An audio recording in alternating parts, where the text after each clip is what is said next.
Good evening, everyone. We will be talking about some of the important terms related to complexity of algorithms. These are the big O, little o, theta, and omega, and how we define them formally, and then we will try to understand them. How what formally each and every statement means, and and we will also try to deal with some real-time examples where we'll find what different type of functions are. And Tn here is just to make you familiar with the terminology used. Tn here is any function which we want to categorize, whether it's a big O function, it's omega function, it's theta function, or little o function, and its categorization into any of these four categories depend upon these conditions to be fulfilled for each of the four different categories. For example, TNA is a big O, OFN. FN means any function. It can be, for example, a function can be n square, n cube, 10 n, and any type of functions can be here. So a function Tn is belong to the big O category. If if there exists some constant c and n0, such that for that value of n, Tn is less than equal to Cf for n, for all the n greater than or equal to n0. This is something very important. N greater than equal to n0. I will first try to explain you all the four categories. Then we will try to understand them formally and informally also. Tn belongs to the omega category if and only if for some constant c and n0, Tn is greater than equal to Cfn for all the n greater than equal to n0. This is something very important. All the n greater than equal to n0. This is same in both the categories. N0 is the value where we can find something related to this function. So Tn less than equal to Cfn. Cfn is a function, and c means this function is multiplied by some constant c at a particular value n. So n can take any values. N0 is also one of that values in which we want to determine, which will actually help us determining whether our function Tn is belong to the big O category or omega category. And then there is a third category which we already discussed in the previous classes also. Tn is theta Fn if and only if Tn is OFN as well as it is in omega Fn. So it refers to both the domains.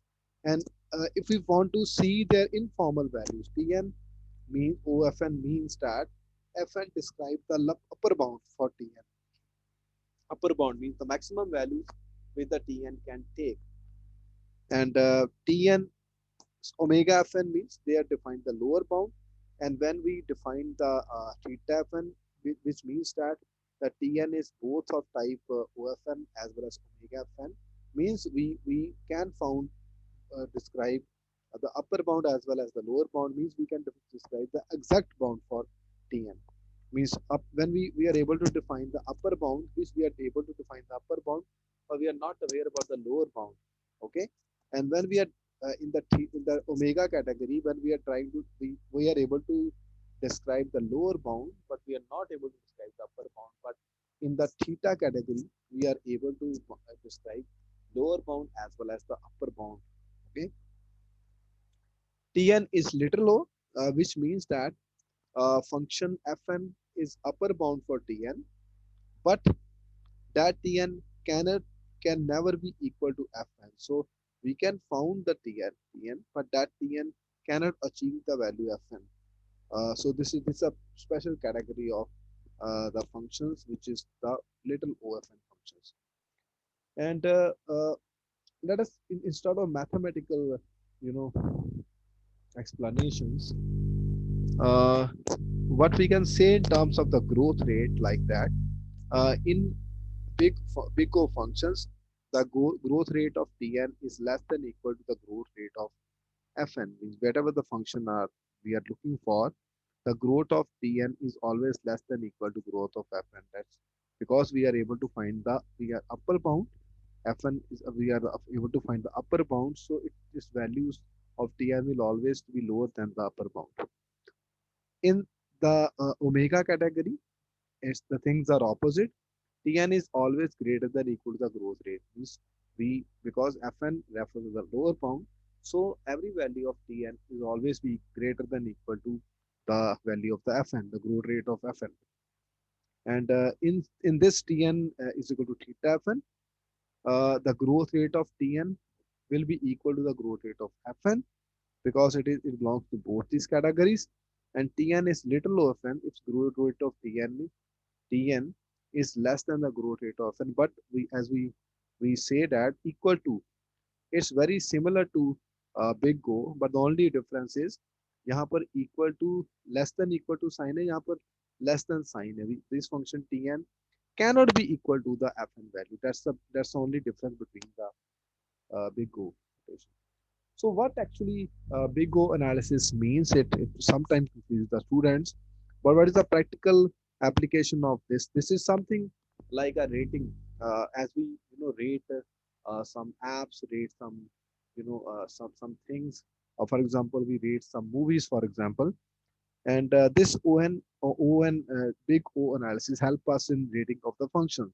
Rating in terms of like what type of resources, what kind of resources an algorithm is expected to need to do some problem. And as the data becomes bigger and bigger, so that's the basic idea. If the data become bigger and bigger, what type of sources, what kind of sources the computer needs? It need more speed, it needs more memory, and so on. That's actually what we want to learn from big annotation. This is not fancy thing. And if we if we means from best ranking to the worst ranking, if we want to categorize these functions, o1, o log n, o n, o n log n, o n square, o n cube, o 2n, and these are different type of functions. Like the o1 is the best one. We will give some example of this function. And o raised per o 2 raised per n is the worst case scenario, in which we are we have the very less rating of these functions. What does these basic mathematical things mean? That's very important to understand. Let us have a closer look at the big O analysis, the definition, the mathematical definition which I've just given above. Tn is OFN. We will take one example for the big O function, which we have described mathematically, and then that can be applied to understanding of the other categories of the functions also. If for some constant Cn n0, Tn is less than equal to Cfn for all n greater than n0. Now let us try to understand the terminology. What is n here? N is the size of the data set. For example, you are doing a sequence analysis task, and you are trying to find some patterns in the genome. So what is the size of your genome? Genome का size क्या है? That is something very very important. So n means the data set. Whatever the data set you are trying to apply this algorithm to, what is the size of this data type? Size n means that. Fn means for given data size, you want to calculate something. What you want to calculate? For example, you want to calculate the inverse of some matrix or whatever you want to do. That function is there. OFN means the curve described by Fn. If you plot Fn and if you plot Fn function, तो what is the upper bound of for the resource needs of the function? जैसे हमने कहा कि क्या resources चाहिए, big O notation वो बताती है. तो F हमने और ऊपर भी पढ़ा था कि it describe the upper bound, maximum upper bound. What the resource, whatever the resources you need, maximum से maximum की value क्या हो सकती है? What is the upper bound of the resources that a function can handle? This is very important. मान लो आपने एक function लिखा है और उसका अपर बाउंड जो है उससे आपको ज़्यादा कम्प्लेक्सिटी, उससे आपको ज़्यादा एफिशिएंट फंक्शन चाहिए, ज़्यादा रिसोर्सेज चाहिए, तो उस फंक्शन को आप उस काम के लिए यूज नहीं कर सकते. That is something important to keep into mind whenever you design algorithm or whenever you write some program. Okay, what does this means that When we talk about a graph, for example, there's a graph which is described by function. Any graph can be there. If we describe a function y is equal to mx plus c, so we have a straight line. Okay. Then OFN means what is the upper bound, how far the straight line can go. Even if we have a curve or any other type of graph, the upper bound, the maximum value that curve can take is the upper bound. And Fn means if we plot some values with a related to that function, what will be the type of the plot? Just I have given you example of the straight line. So if we graph, if we draw a graph of the resources need of a particular algorithm, and it will fall under the category of described by Fn. And for example, there's one important thing to understand that we it does not require to fall exactly under the curve described by Fn. Sometimes it can fall under the curve the multiples of Fn. For example, scaled value of Fn. For example, there is a function n square. Its scaled value can be 10 n square. Its scaled value can be 200 n square. Its scaled value can be 1000 n square. And this this is something very important. हमने कहा था कि 10 200 यहाँ पर n square means 1. So this is actually c which we are talking here about, that constant. And this is constant because the constant हम किसको बोलते हैं जिसकी वैल्यू बिल्कुल चेंज ना हो. तो as n gets bigger, what is the importance of having a constant value does not change. N can change, n can be bigger or smaller, but the constant will remain always constant. Okay. So this was the first part of the algorithm where we want to understand what is n, what is fn, what is ofn. Now let us try to understand what the second part of the equation. This equation actually means Tn less than equal to Cfn. We want to find, n greater than n0 means that Tn, is less than Cfn does not need to be true for all values of n. We have some values of n for which this equation is true. Tn less than equal to Cfn. For some values of the n, this function, this equation does not hold to be true. Now, what is important is we want to find the value of n, at least one value of n, for which this function is true. It means that as long as you can find a value n0, जो initial value की हमने बात की थी, for which ये condition fulfil होती है कि फॉर एन जीरो से यहाँ पर टी एन की बजाय टी एन जीरो भी लिख सकते हो आप, less than equal to c f n is true. Okay, it means that if we find such a n0 value, and we also find that for any value greater than n0, this equation always holds true.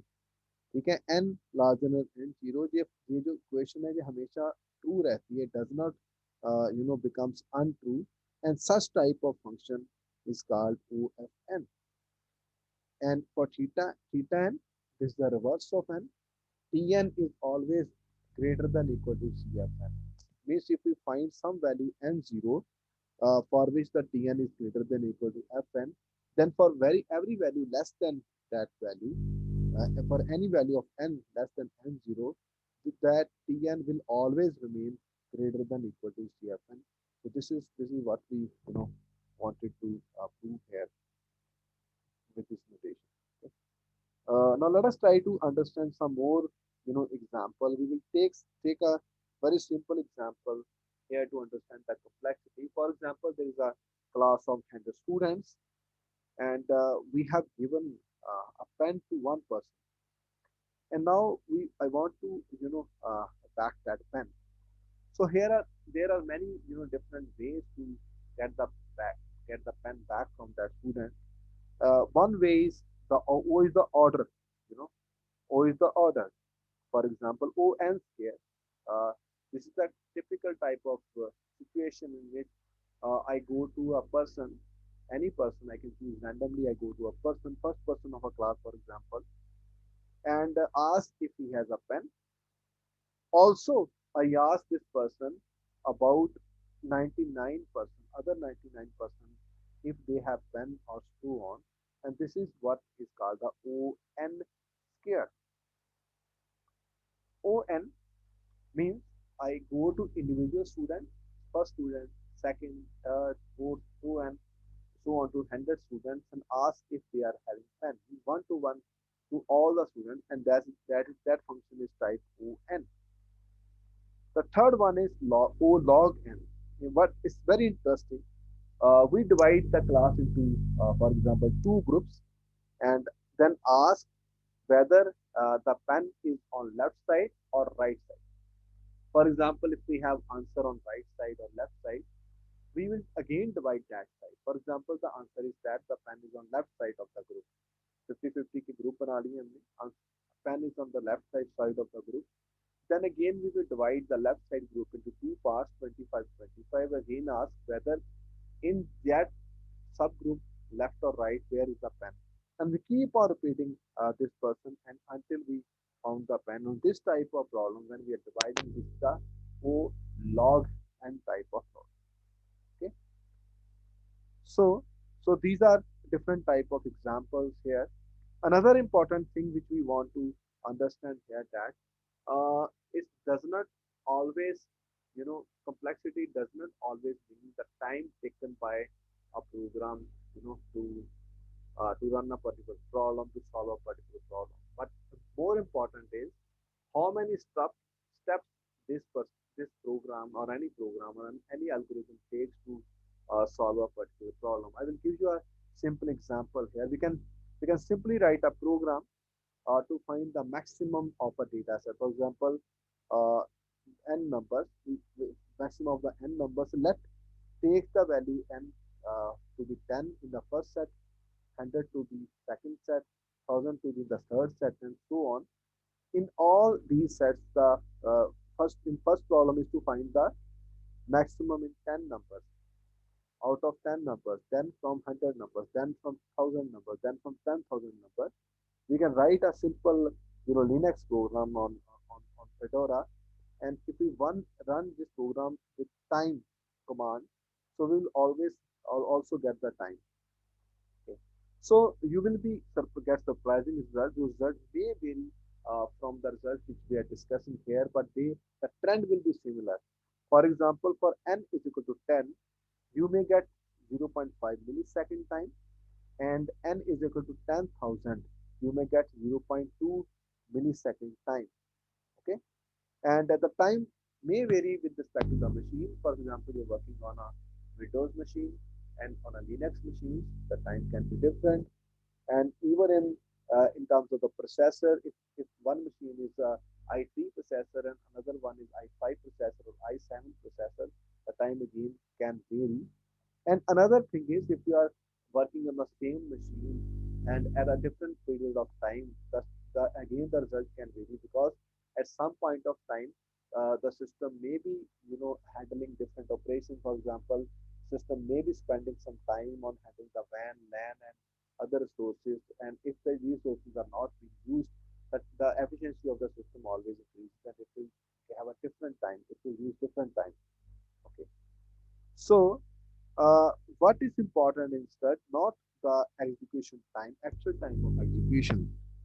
Uh, for each statement in the code, we have to rely upon how many times each statement execute. This is something very very important. So we will consider the two examples at the end. There's the one example where we are just writing a C program and we are printing hello world. So we are having only one statement here. So the output will be hello world, and this will be printed only once on a screen. So the complexity of this constant is O1. Means O means just for the Vigo notation, and 1 means it will take only 1 unit of time. That unit can be anything, but it will take only 1 unit because only one statement is to be run. Let us modify this code to run in a loop, and instead of printing hello world once, we are printing hello world 8 times by putting it in a loop. What will the output? The 8 hello world statements will be printed. And if we are having 8 statements, so if we take 8 steps to print, 8 statements will be printed. So we can describe this complexity in the terms of O n O8 here. N is 8 here. So ON, this is type of the complexity which is of type ON. So this is how we can measure the complexity. The mathematical terminology of complexity might seem to be a little bit confusing, little bit tough for you people. But if you can understand the real fundamental thing behind the complexity, mean all these notations, they are useful to judge or evaluate the time taken by how reliable, how fast, or how efficiently an algorithm can run or can solve a given problem for a given type of data set, a given size of data set, not type but size of data set. Okay, so it means that if we want to compare the algorithm, we have to keep into mind these different things like execution time, okay, execution time, then number of statements executed, and not a good measure as execution are specific for the computer. Okay, so let us try to understand. If we want to have a number of statements executed, number of statements also vary with the language style also. Now, what to rely upon?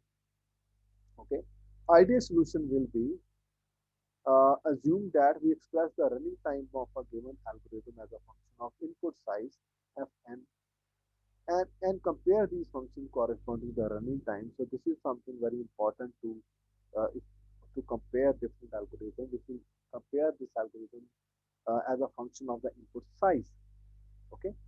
So that's why this big connotation is very, very important, very, very important to understand, very, very important to implement in different algorithms and program languages. So this is a list of different references from which I've tried to compile this particular lecture. Again, I'm saying that this is an important question which has been asked in many times in the university exams. So feel free to contact me if you have any queries in this regard.